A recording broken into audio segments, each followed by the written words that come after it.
If you want to increase your feminine energy and become a magnetic, high-value woman, here are the top 10 micro-habits that you need to integrate into your life to become her. I know that the productivity bros on this platform can be very preachy. If you want to increase your productivity as a woman, stop listening to men. You were not a smaller, less hairy man. Acting like a man and being a stressed out girl boss is a counterproductive tactic for women to find productivity. Femininity is the key to getting what you want in life, and also the secret to making success feel easy. I'm always most productive in life when I'm in my feminine energy and I'm in a light, playful, and present mood. If you want to live life on easy mode, magnetize all your desires, and be the walking radiant goddess that I know you are, here's the secret formula. Hi everyone, and welcome back to my channel.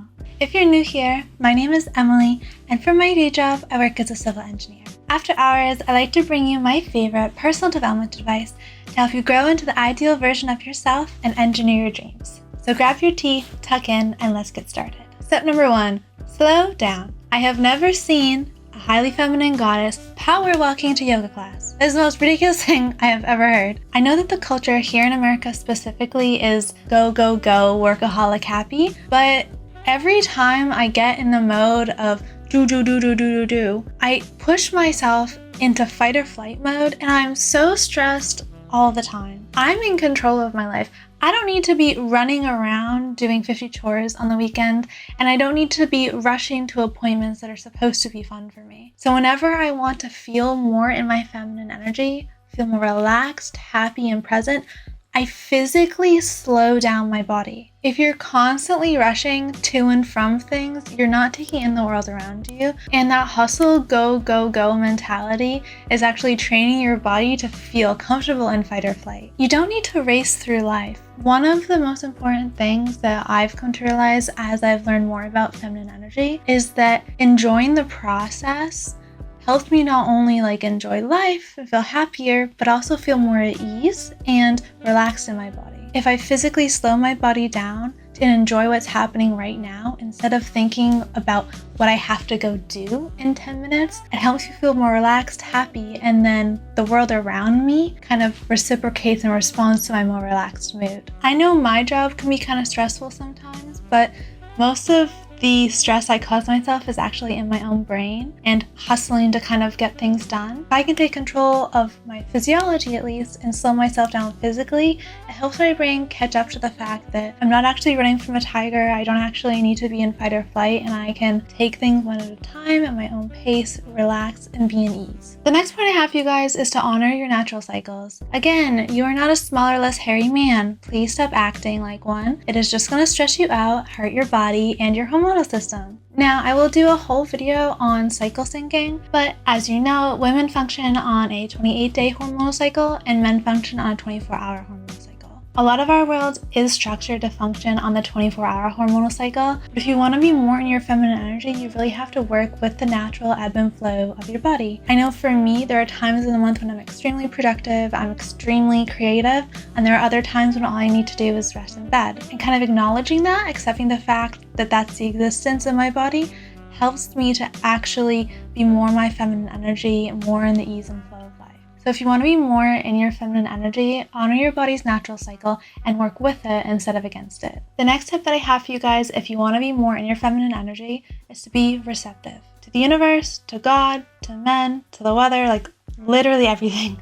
Take in the world around you instead of trying to force your ideas upon it. Masculine energy is a doing, outward focused energy, whereas feminine energy is a receiving, being energy. So if you want to be more feminine, you have to learn to receive things from the world. And in my opinion, this is one of the best things about being a woman, the joy of receiving gifts and help and guidance. And it all just makes life easier and feel more relaxed. So I know a lot of our culture has kind of trained you to think you need to do everything yourself, but really, the world is trying to help you. Allow it to do so. I know that I have struggled to be more receptive in my life because the type A control freak in my mind wants to try to fix a lot of things. But whenever I'm kind of trying to control stuff, it really causes me a lot of stress. And that action of control is really a masculine energy tactic. But I'm much happier, I'm much more relaxed and at ease if I just accept the reality of what's happening around me. So if a relationship's not going my way,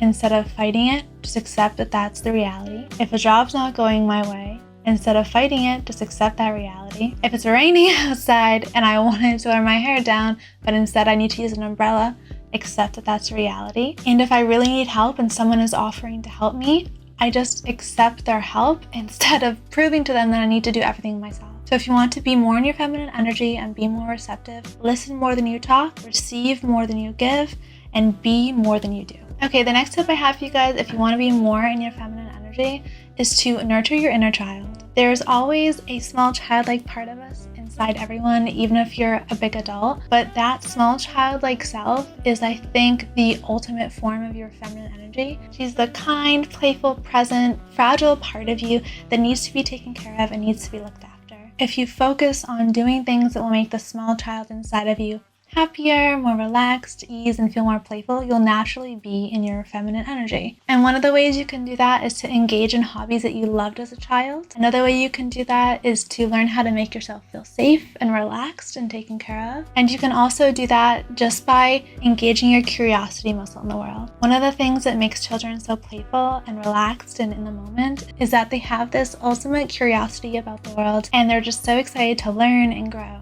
So nurture that small part of yourself and don't let yourself grow to be a callous old adult. Tip number 5. If you want to be more in your feminine energy, stop being a control freak, please. I know if you're a type A overachieving woman, it is a tendency to think that you can do everything better than everyone else can, and it's just not true. And you're going to stress yourself out trying to do everything perfectly for everyone else. You will be a happier, more relaxed woman if you allow other people to help you and just assume that they're very capable people. Just because your husband isn't packing the dishwasher the way you want doesn't mean he's not doing it right, and it doesn't mean he's not doing an adequate job. Allow other people to show up for you and stop assuming by controlling them that they're stupid, because they're not.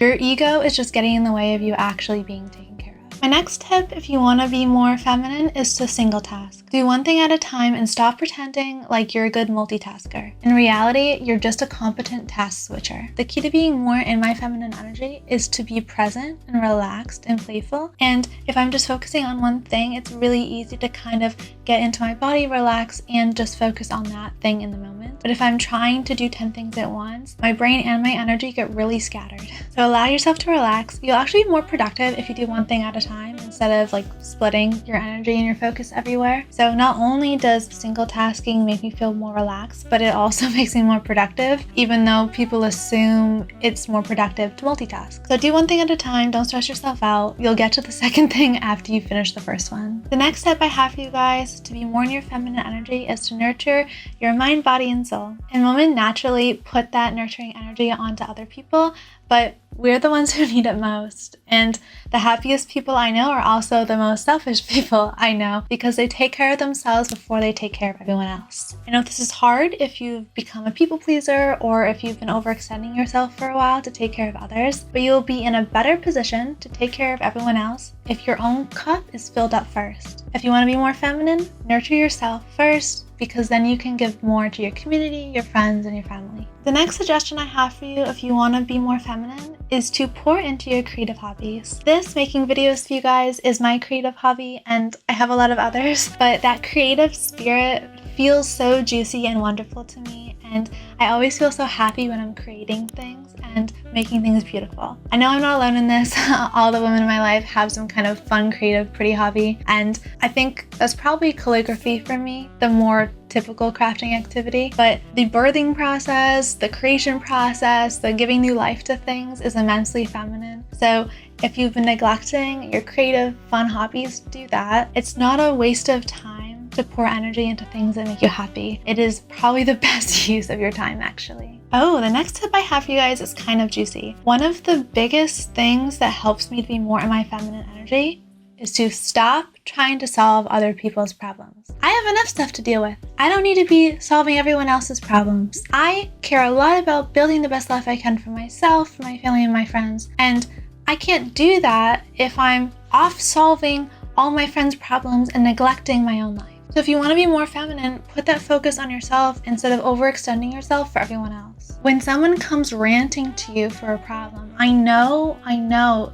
because you care and because you're a kind woman, that your first thing that you want to do is to help them. But people don't even always want your help when they're just ranting to you. They just really want to rant. So give them the space to rant, and then actually ask them the question, do you want me to hear you, help you, or handle it? 99% of the time, they just want to be heard and they're just ranting. So stop using all your mental energy to solve other people's problems that they don't even want you to fix. And honestly, sometimes even if someone wants me to solve their problem, it's not my job to do so. So like, you can want me to take care of your pain all you want, but like, I don't have to do anything. Like, I can choose to let you figure out your own problems and just focus on myself, because I'm not responsible for anyone else. I just have to take care of Emily. And if someone comes to you complaining about their life and they do want you to solve their problem, it's your choice to decide whether or not you actually want to solve that problem, or if you want to just let them handle it. Because other people are very competent and they're going to figure things out on their own. You don't always need to jump in and save them. Okay, the final tip that I have for you guys, if you want to be more in your feminine energy, is to stop being so selfish and nurture the community around you. The majority of this video has been focused on taking care of yourself, because really, I think if you want to be more in your feminine energy, you come first before everyone else. It is such a fundamental part of being a woman, having joy in taking care of others. Go take care of your puppy, go take care of your family and your friends, go bake some cookies for other people. Now, it is such a fundamental part of being a woman, having joy in taking care of others. And if you've already taken care of yourself, you're in a good emotional state to do so. I always feel so good when I'm volunteering, when I'm taking care of friends and family, and it really nurtures my soul if my own cup is already filled up. If I'm not yet taken care of, I can't give to others. But if I've done all the previous steps in this video and then I still have more loving energy to give, it makes me feel more in my feminine energy to nurture, help, and care for others. So that's all I have for you guys today. I hope you liked this video. I don't usually talk directly about feminine energy, but I've been getting some comments about it and suggestions. If you want me to do some more videos on feminine energy, definitely write that in the comments box below. Have a great day, guys, and good luck.